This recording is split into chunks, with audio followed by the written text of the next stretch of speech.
Hora de conferir os destaques da semana entre os julgamentos do plenário do Supremo Tribunal Federal, aqui na TV Justiça. É o Plenárias que está começando.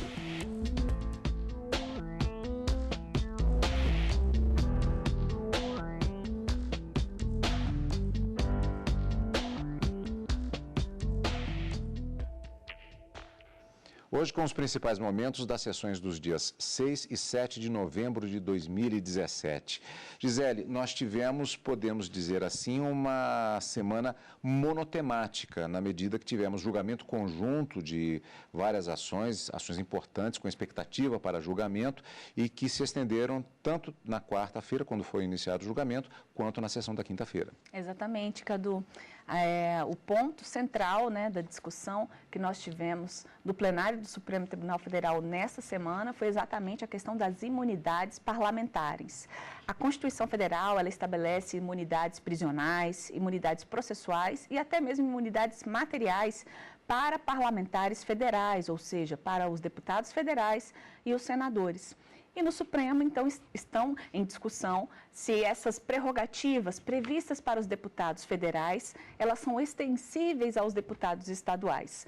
Então, aqui no Supremo, 3 ações diretas de inconstitucionalidade que foram ajuizadas, todas elas pela Associação dos Magistrados Brasileiros, e houve um pedido de medida cautelar nas 3, é exatamente isso que está sendo analisado pelo Supremo Tribunal Federal. A sessão teve que ser interrompida, nós não temos ainda uma decisão definitiva.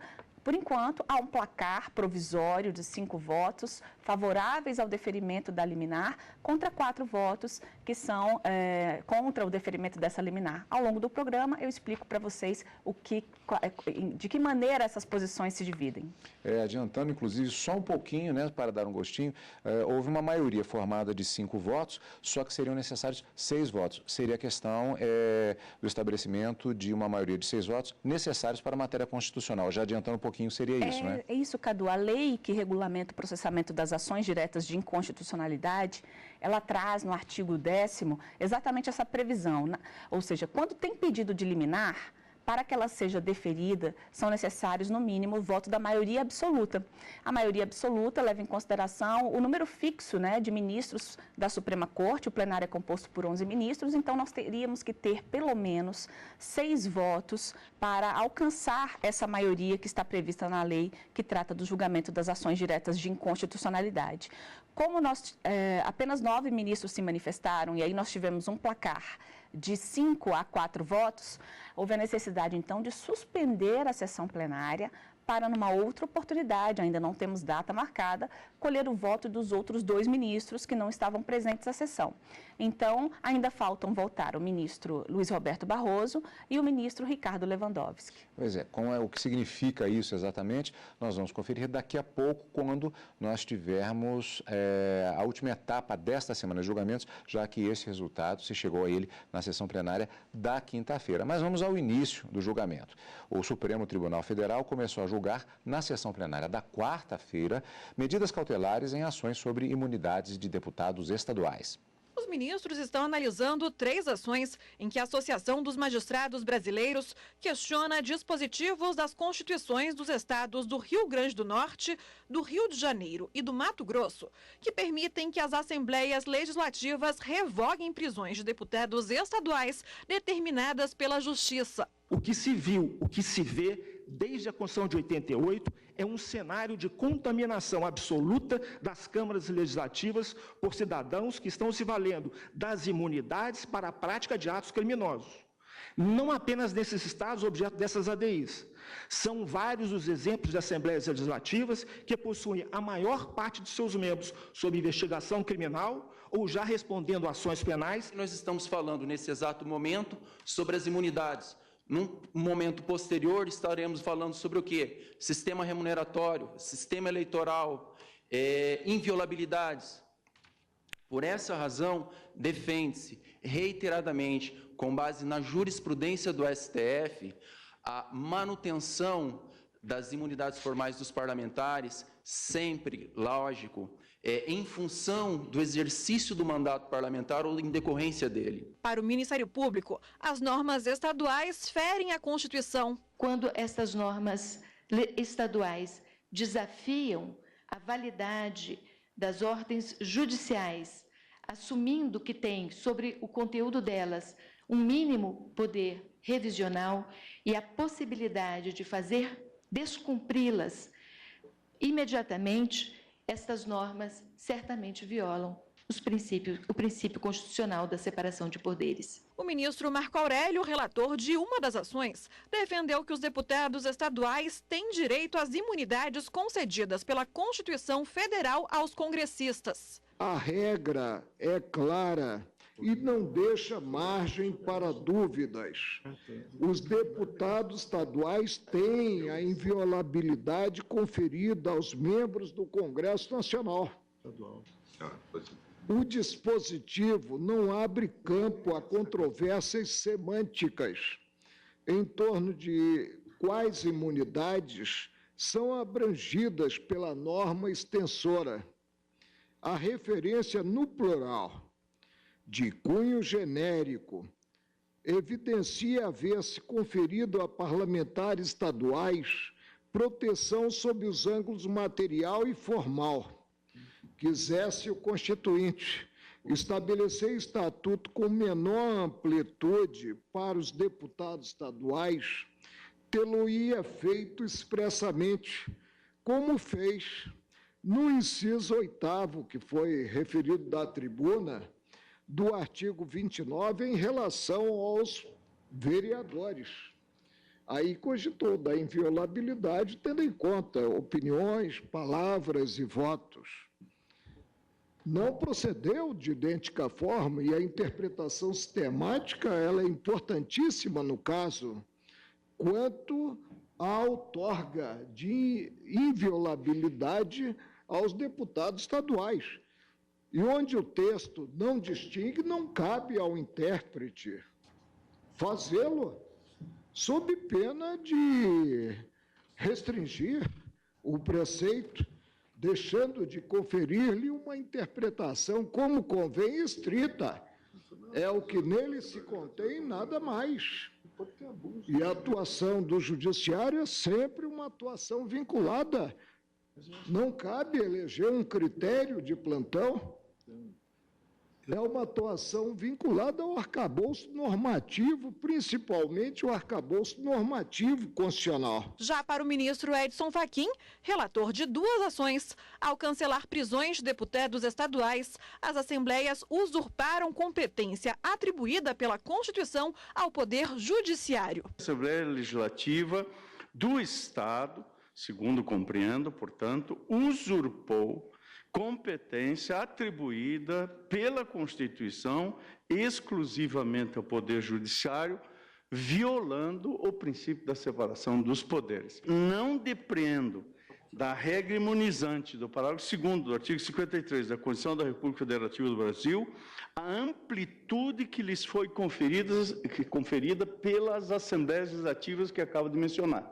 Neste caso, Rio de Janeiro, Mato Grosso e Rio Grande do Norte, por ocasião da edição de resoluções que revogaram prisões preventivas decretadas pelo Poder Judiciário. Não confere atribuição ao Poder Legislativo para revisar juízos técnicos jurídicos emanados do Poder Judiciário. O juízo político se dá pela Casa Legislativa, pela Câmara ou pelo Senado, diante de prisão em flagrante, cujo estado de flagrância faz com que se remeta à apreciação no prazo fixado na Constituição.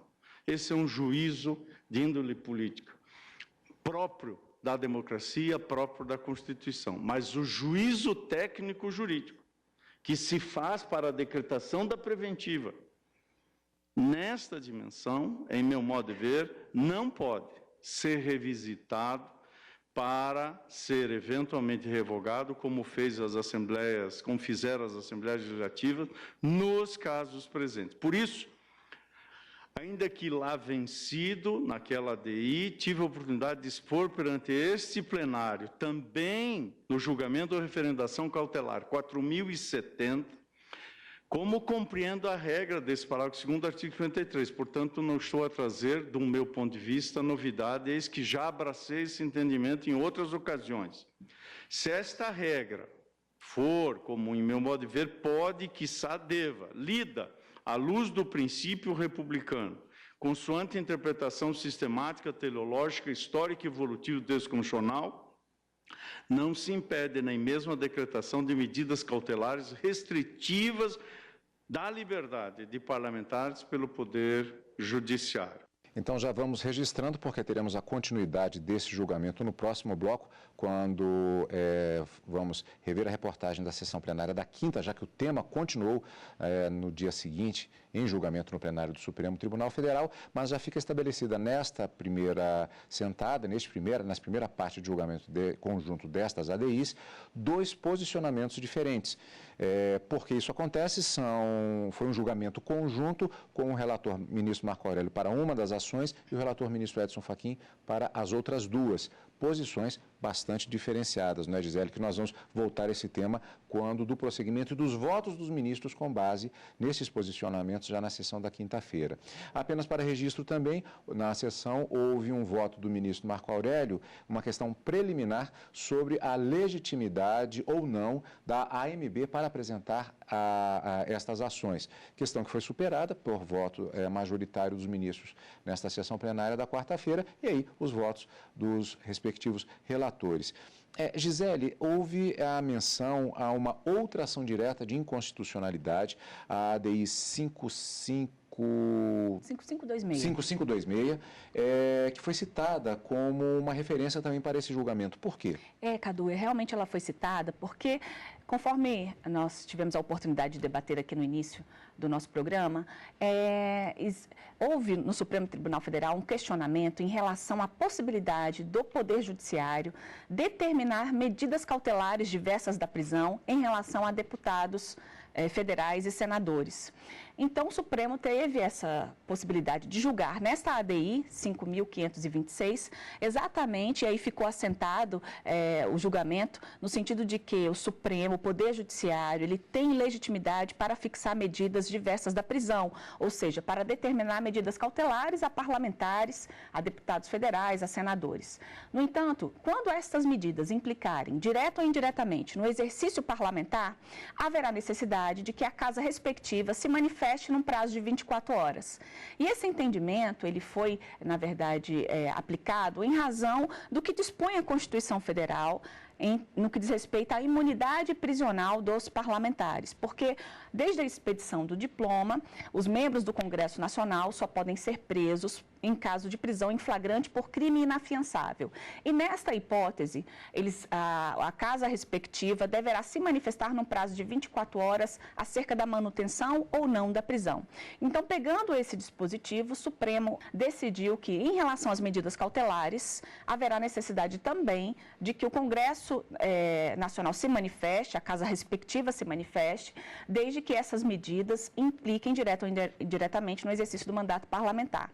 A grande questão que nós tivemos logo depois, inclusive, dessa decisão do Supremo, foi o caso da Assembleia Legislativa do Rio de Janeiro, em que o Tribunal Regional Federal da 2ª Região determinou a prisão preventiva de deputados estaduais que estavam ligados aí a um esquema de corrupção envolvendo o recebimento de propinas relacionadas a empresas do transporte público na região.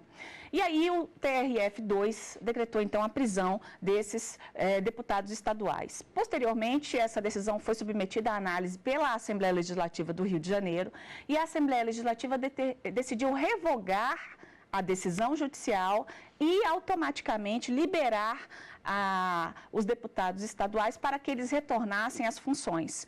Então, essa discussão aqui no Supremo Tribunal Federal, ela começou com essa ADI 5.526, que, na verdade, antes, inclusive, teve a decretação do afastamento de um senador da República. Então, nós tivemos essa discussão na ADI 5.526, em seguida, teve essa situação da Assembleia Legislativa do Rio de Janeiro.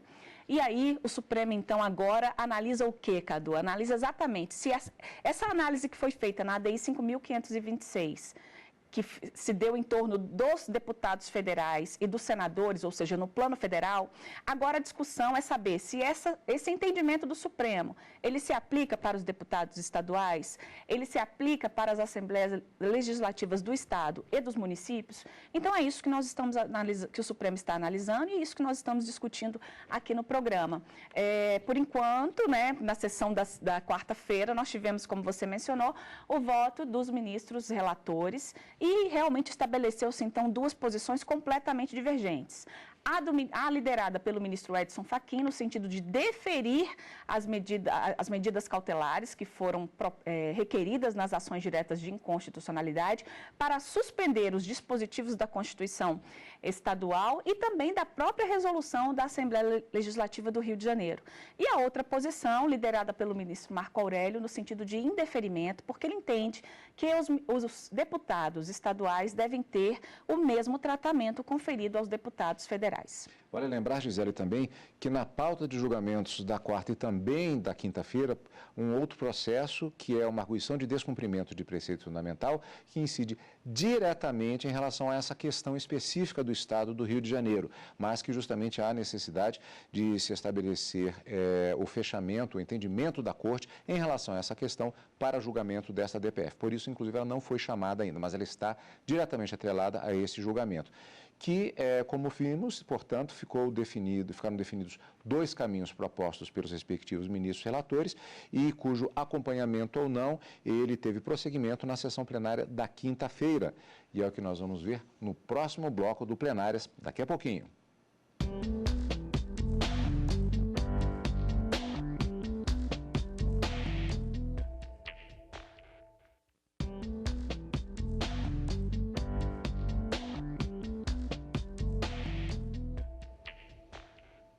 Estamos de volta com o Plenárias. Durante a semana, destaque para o julgamento conjunto das ações diretas de inconstitucionalidade, tratando sobre a imunidade de deputados estaduais. Depois de iniciado na sessão da última quarta-feira, na sessão seguinte, quinta-feira, o julgamento sobre este tema continuou. Vale lembrar que na sessão da quarta, como vimos no primeiro bloco, teve dois posicionamentos diferentes dos respectivos relatores, ministro Marco Aurélio e ministro Edson Fachin, posicionamentos divergentes e que pontuaram a votação dos demais ministros na sessão seguinte. Vamos ver como foi, portanto, a sessão da quinta-feira. O julgamento está 5-4. Até o momento, a maioria dos ministros entendeu que as assembleias legislativas não podem revogar prisões de deputados estaduais estabelecidas pela Justiça. O plenário está analisando medidas cautelares em ações em que a Associação dos Magistrados Brasileiros questionava dispositivos das Constituições do Rio de Janeiro, do Rio Grande do Norte e do Mato Grosso, que estendiam aos deputados estaduais imunidades concedidas pela Constituição Federal aos congressistas. Está prevalecendo o entendimento do ministro Fachin de que, ao cancelar as prisões, as assembleias usurparam competência atribuída ao Poder Judiciário. O sistema jurídico constitucional impõe a ética como princípio e o princípio da administração pública expresso é o da moralidade. Improbidade administrativa tipifica crime de responsabilidade das autoridades. E, no entanto, a cada dia o cidadão vê a sangria de dinheiros públicos por alargados dutos, escusos, ilegais, de corrupção que persiste e deixa em situação de anemia até mesmo sistemas de direitos fundamentais sociais, saúde, educação, segurança pública. Compartilho não apenas da conclusão a que chegou, embora por outros fundamentos, o ministro Edson Fachin, neste caso, que pela primeira vez é trazido, que é a interpretação do parágrafo 1º do artigo 27, para afirmar, então, o que me parece se conter como objeto dessas ações diretas de inconstitucionalidade, das três. E isto porque considero que o deferimento de medida cautelar para dar a interpretação conforme as normas, exatamente considerando que as imunidades parlamentares atribuídas a deputados estaduais haverá de se conter de acordo com a finalidade, a teleologia das normas e, principalmente, numa interpretação sistemática, a eficácia dos direitos. Tenho para mim que tem toda a razão a ilustre entidade autora no sentido de que há Não se tem aqui matéria cuidada em outras ocasiões pelo plenário, que, aliás, o ministro Dias Toffoli, de uma forma especial, enfatizou. Estamos enfrentando essa interpretação em controle abstrato pela primeira vez.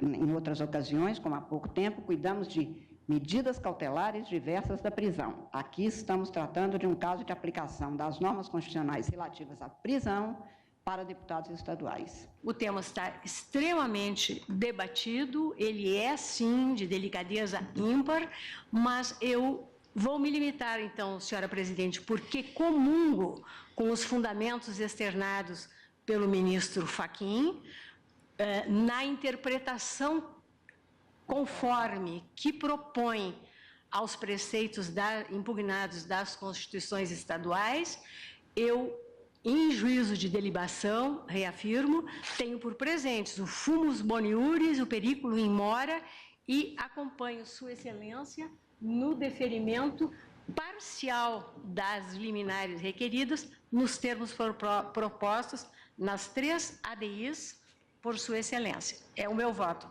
Esse, para mim, é um exemplo que já demonstra que é possível o afastamento. Aliás, se não me falha a memória, o Supremo Tribunal Federal, se baseando no fato de que um determinado parlamentar usara o seu gabinete para remeter ofícios ameaçando pessoas, o afastou da atividade. Na época, até, se eu não me engano, uma decisão da Lavra do saudoso e querido amigo ministro Euri Zavascki. Então, evidentemente que se o delito está sendo praticado ali, e se o judiciário tem que preparar todo o processo até a denúncia, se curvando ao poder legislativo, que pode suspender a ação penal, é claro que antes nós temos que deter o poder de realizarmos todos os atos necessários e preparatórios para o oferecimento da denúncia. E isso implica dizer que o artigo 53, parágrafo 2º, aplicável textualmente por uma simetria explícita da Constituição aos deputados estaduais, ele deve ser interpretado no sentido de que, até a denúncia, ninguém mete a mão nisso. Está com o Poder Judiciário. O ministro Dias Toffoli divergiu em parte, mas com relação à prisão, destacou que a imunidade diz respeito ao Congresso e não ao parlamentar. Ou seja, cinjo-me apenas e tão somente ao tema de prisão. Porque, na leitura que faço do 53, parágrafo 2º, ali é a defesa da instituição. Em relação à suspensão de ação penal, isso eu mantenho os dispositivos em vigor que também foram atacados. Daí eu divirjo em parte do ministro Luiz Edson Fachin, assim como divirjo em parte do ministro relator Marco Aurélio. Os ministros Alexandre de Moraes, Celso de Mello e Gilmar Mendes acompanharam a posição do ministro Marco Aurélio para que os deputados estaduais tivessem direito às mesmas imunidades concedidas aos parlamentares federais. O legislador constituinte originário, ele estendeu expressamente no parágrafo 1º do artigo 27, estendeu expressamente aos deputados estaduais essas normas obstáculos, ou seja, as imunidades. Fez questão, inclusive, o legislador constituinte, de colocar primeiro inviolabilidades, ou seja, a imunidade material, e, na sequência, as demais imunidades, que são as imunidades formais.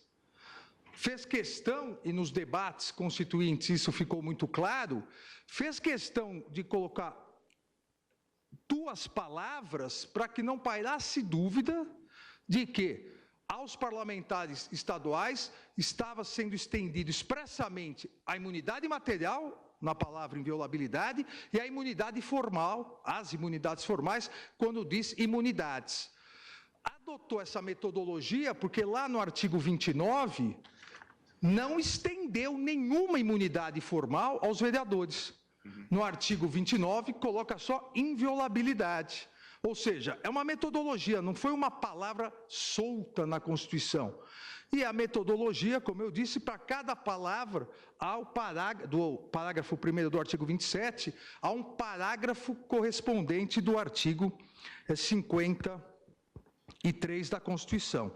Então, houve previsão expressa de se estender Assim como havia lá atrás na comissão, no anteprojeto da comissão Afonso Arinos, havia previsão expressa para estender aos governadores as imunidades do presidente da República, mas a Assembleia Constituinte retirou para os governadores essa previsão expressa. Se há mudança no regime de imunidades no plano federal, o novo quadro se aplica imediatamente aos deputados estaduais, independentemente de ter havido ou não adaptação formal da Constituição Estadual. Para mim, não paira a dúvida, presidente, de que a inviolabilidade formal e a prerrogativa da Casa Legislativa é aplicada aos deputados estaduais e distritais.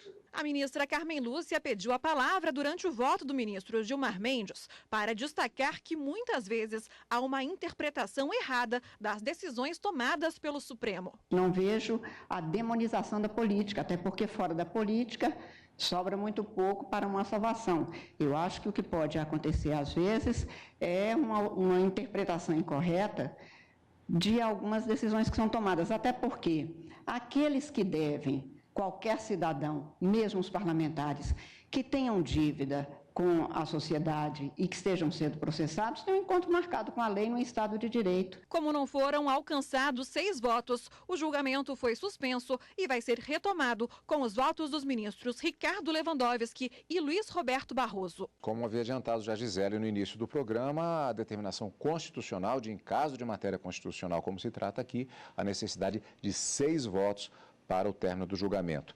Quando voltar, você vai acompanhar a decisão dos ministros ao vivo, direto do plenário. E por falar nisso, Gisele, na semana que vem temos mais sessões já nos encaminhando, inclusive praticamente para o final de ano e a expectativa do recesso do Judiciário durante o final de dezembro e o mês de janeiro. Sim, Cadu, ainda mais 3 sessões plenárias que os ministros certamente pautarão processos importantes que deverão ser chamados a julgamento e, em seguida, a partir do dia 20, preparar para o recesso forense. Nós teremos aí um período retomando as atividades apenas em fevereiro. Mas antes temos essas 3 sessões plenárias e que todo mundo poderá acompanhar aqui na TV Justiça, no direto do plenário, e depois o resumo aqui no Plenárias.